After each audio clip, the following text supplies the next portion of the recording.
La nuit des enfants, sans nom. On dit que certaines nuits, quand l'orage couvre les cris, les monstres sortent des bois à la recherche d'enfants sans nom.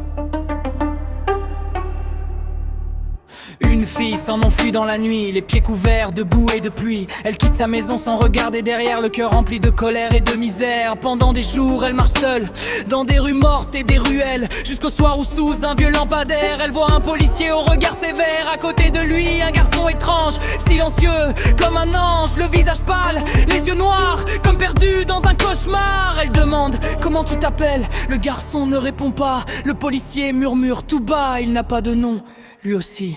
Deux enfants sans nom, perdus dans l'obscurité, recueillis dans une maison où la mort allait frapper. Quand la lune devient rouge sang, les monstres viennent avec le vent, et dans les bois autour de la ville, les loups-garous hurlent encore la nuit.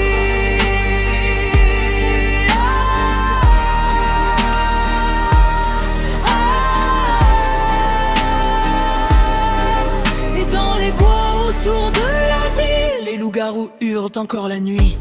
Les jours passent dans le vieux quartier, le policier les traite comme ses bébés. La fille sans nom recommence à sourire, le garçon apprend enfin à vivre. Ils deviennent frères et sœurs, malgré leur peur, malgré leur douleur. Mais une nuit, tout change soudain, le ciel devient noir au loin. Le vent souffle comme un cri de mort, l'orage éclate de plus en plus fort. La pluie frappe les vitres sans fin, comme des griffes sur du bois humain. Puis dans la forêt derrière la maison, des hurlements brisent le silence profond.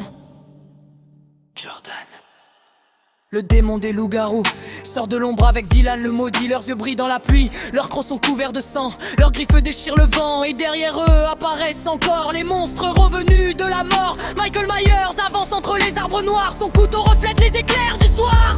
Ghostface rit sous son masque brisé pendant que les enfants commencent à trembler. Annabelle ouvre lentement les yeux, un sourire démoniaque sous les cieux. Chucky court dans la boue en riant, avec son couteau dégoulinant. Jason Voorhees sort du brouillard d'épais, traînant sa machette dans les marais. Et la dame Fortune chante dans le noir. Ce soir, personne ne va survivre.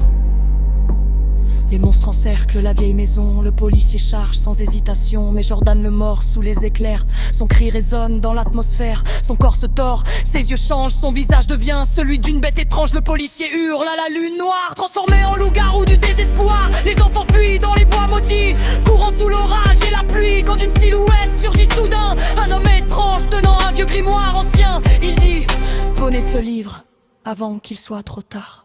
Sinon le mal dévorera votre âme ce soir. » La fille récite les paroles interdites, le garçon trace des marques maudites. Le ciel s'ouvre dans une lumière infernale, les monstres poussent des cris animaux. Jordan brûle dans les flammes noires, Dylan disparaît dans le brouillard. Michael Myers tombe dans les profondeurs, Ghostface hurle de terreur. Annabelle se brise en mille morceaux, Chucky disparaît sous les tombeaux.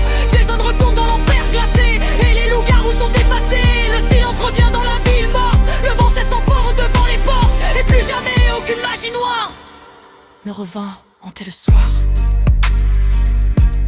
Mais certains disent encore que quand l'orage revient, on entend au fond des bois le cri du policier devenu loup.